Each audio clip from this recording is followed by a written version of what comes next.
wasn't locked down all day, and Right.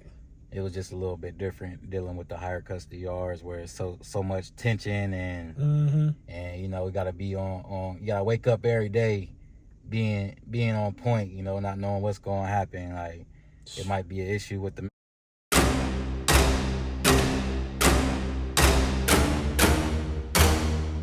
What's up? Yo, I am here with my man Baltimore. Been knowing this guy since he was a little dude. Since he was about how old? Man, probably about 6, 7 years old. Playing in Little League. That's right. Man, my son told me that you had gotten in some stuff, and you did a bid for how long? I got a 10-year sentence, and I did 8.5 years off of it. 8.5 years. In Arizona. Arizona Department of Corrections. What part of Arizona? What city? Phoenix, Arizona. Phoenix. Mm-hmm. I've been there. Phoenix, Tempe, Mesa. Glendale. Mesa. Scottsdale. Flagstaff's a little further out, though. That's where I caught my case, was in Scottsdale. Really? Scottsdale, Arizona. Wait a minute. So you were living out there? Yeah, I was living out there. Mm-hmm. Man, hey, like, everything's clay. Even the buildings are like made of clay. Yeah, the Adobe. Yeah, that's right. Mm-hmm. What's that part of Arizona where all the clay mountains and stuff? Sedona? Sedona. You got Sedona, Prescott. Mm-hmm. And, got the Grand Canyon up there, Page, Arizona, all of that stuff. You ever go to Grand Canyon? Yeah, I've been to Grand Canyon. Yeah, I've been there twice, man. Yeah, I've been there. Yeah. That's what's up. Mm-hmm. So, do you care to tell us what the charge was? Yeah, it was aggravated assault, armed robbery, burglary, and kidnapping. Damn. Mm-hmm. Damn, dog. When the world possessed you to do all that? Or did you do it? Or are you innocent? Nah, man, look, man, I did it, man. I did the crime. I did the time for it. You know what I mean? I did the time. I was young. I was about 21. Went to go hit a lick, with a couple fellas. Right. And shit ended up going bad, man. So we kick in the door. We in Scottsdale, Arizona. It's an apartment complex. And we kick in the door, and we grab the guy, we lay him down on the ground, and we running through the apartment, grabbing everything in there. He was a drug dealer, so we were going for all the cash and the drugs. Right. So the whole time we got the dude down on the ground. His phone is on the ground, face down, and so we're not knowing that he was on a FaceTime call the whole time. Damn. So we're going all through the apartment, we're getting everything, and as we're getting ready to leave, the police is everywhere. So we're trying to figure out how the police get there so quick. So, right. So come to find out, the dude was on FaceTime with his friend from California, and his friend heard everything that was going on, during the robbery, and he called the police in Arizona, and that's how they came and got me so fast. Dang. Yeah, so you saying they got you from right there at the spot, from where y'all did it? Right there at the spot. Jeez. They made a segment off of it. iPhone saves man life. Made the news. Made the news and everything. Boosted Apple sales for them. God money. No, I ain't see $1. You out here, you ain't see $1. You out here boosting Apple sales. Yeah, I ain't see $1 from it. Hey, Apple, y'all need to pay this man. I'm gonna tag y'all in this video too, Apple. We're gonna pay this man. Baltimore, that's his name. Y'all gonna pay him. Yeah. Dang. So, now how many guys was it with you? It was 3 of us. 3 of y'all. Yes, okay. 3 of us. All right. Mm-hmm. And I ain't asked, man. Name's Baltimore. From where? From Raleigh, North Carolina. That's right. You how old?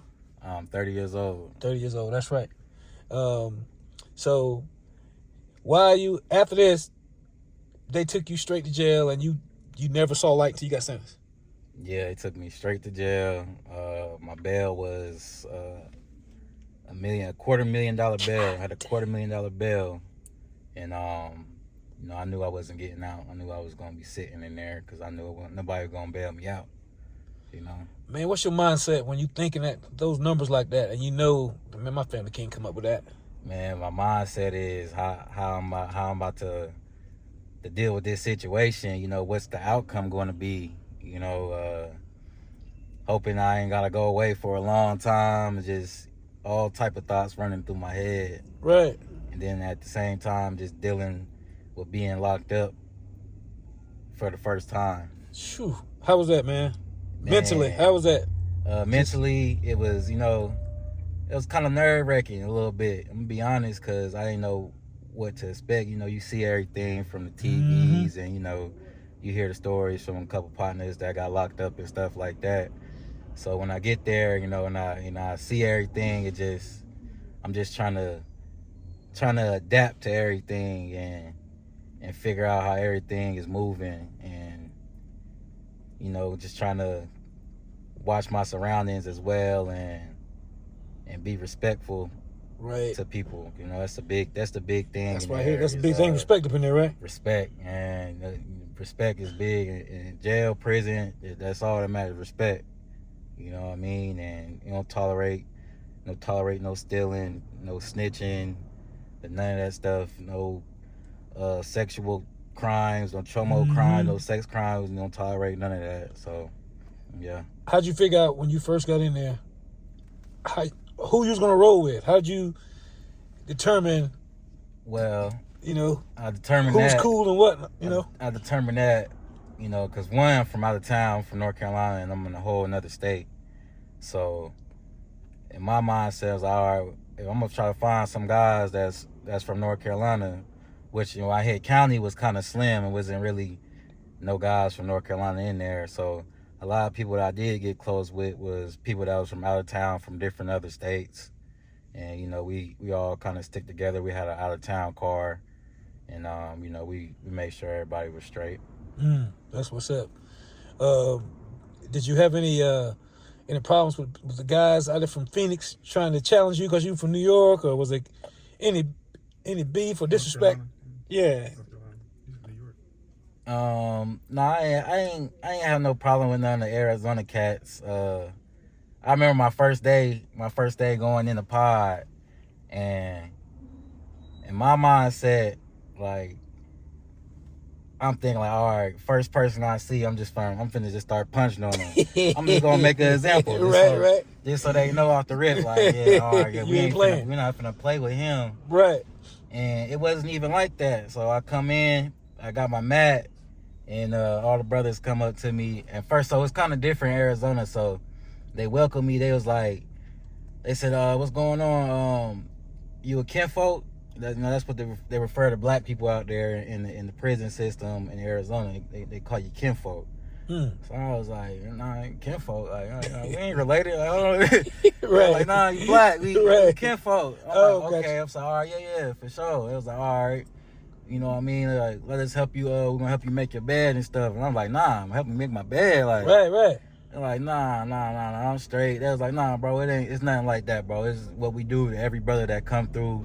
We help him make his bed, and if you don't got any type of hygiene products or anything, we're gonna look out for you and get you what you need, till you make commissary or whatever. So, they kind of showed love when I first got there. That's what's up. They showed some love. Yeah, that's what's up.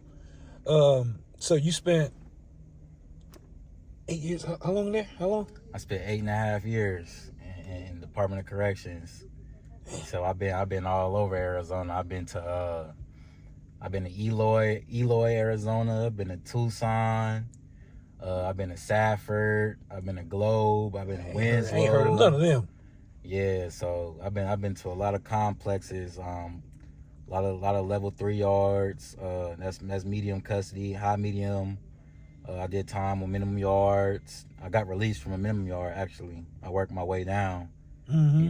Stayed out of trouble like my last 2 years, and was able to get to a lower custody yard, which was a little bit more freedom. I was able to move around more. It wasn't locked down all day, and right.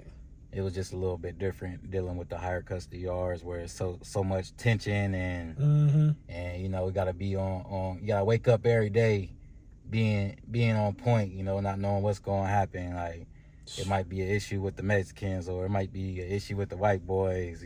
Just always gotta be on point. They say, stay ready, you ain't gotta get ready. So, what I mean? So you saying, when you say that, you mean you stay working out, stayed in shape? Stay working out, man. Who was the biggest? Who was the biggest majority in there? The biggest majority is definitely gonna be the Mexicans. That's what I was giving. Definitely the Mexicans. Yep. Mm-hmm. So you think if the Mexicans wanted to, they could just do what they want to, if they wanted to? And it depends, you know. Okay. It depends, you know, because they just like a number thing. Gotcha. They feel like if they got a lot of numbers, Mm-hmm. then they could try to poke their chest out, like, you know, like they running something, but they wasn't running nothing. Were you cool with any of the Mexicans? Or is it it was a couple young Mexican dudes like that was around my age that I was a little cool with. Like the older Mexicans, they ain't trying to hit. Yeah, they ain't going for none of that. But the younger ones, like my generation, there's a couple of them that was cool. You know, we used to play basketball with sometimes, or, you know, might be playing spades against them, shooting dice or gambling. You know what I mean? So I was cool with a couple of them. Dang. So did you now when you first got locked up, did you have a girl out there in Arizona? I had a girl. How'd that work out? So did she stand by you or what? So I had a little Mexican girl I was talking to at that time. Her name was Alma. Shout out to Alma. Yeah, what's up? And you know, we was talking, and like the first couple months, you know, it was hard for her. She didn't know how to take it, you know. Right. She ain't never talked to nobody that's been locked up. Right. And I knew I was facing some time, so I just went here and let her know, like, look, I'm facing a lot of time, and I'm gonna just be real. I don't feel like that you gonna be able to be there for me my whole time. So live your life and do what you do, but you know what I mean. Don't forget about me at the same time. But I don't want this to be your life, you know. That's true. Because it's a lot to deal with. Yeah. Do y'all speak after you got out, or after a long time? Yeah. Really? So crazy thing is, you know, I stopped talking to her. I tried to reach out while I was in prison because I was thinking about her, and I had my brother trying to find her in Phoenix. I couldn't find her. I asked my brother, like, man, look on her Facebook and everything. He was like, man, I don't know where she at. She fell off the face of the earth. So I get a message, I get a letter from my homie, and he tell me that I'm gonna get locked up. And so the whole time I'm at this one facility. She's literally about a half a mile down the road from me. I didn't even know it, at a female's federal penitentiary. Yes. Dang. So she got caught, you know, trying to transport drugs, you know, through the border and stuff like that. And is she still in there? Nah, she got out. She ended up doing about like 3.5 years or something like that. And you know, she got out. She's still in Phoenix. She's doing good now. You know, she's doing better. That's good. Now, so so if you, Rashawn, if you were like you were Baltimore's boy, and he's asking you to look for his girl, and you find his girl on Facebook booed up with another guy, would you tell him? Nah. Yeah, right. Yeah, oh, you're right. Hey, man, I appreciate it. That's a good one right there, Baltimore. yes, sir. Thank you, brother. Signing off. All right, yeah. Yep. Yes, sir.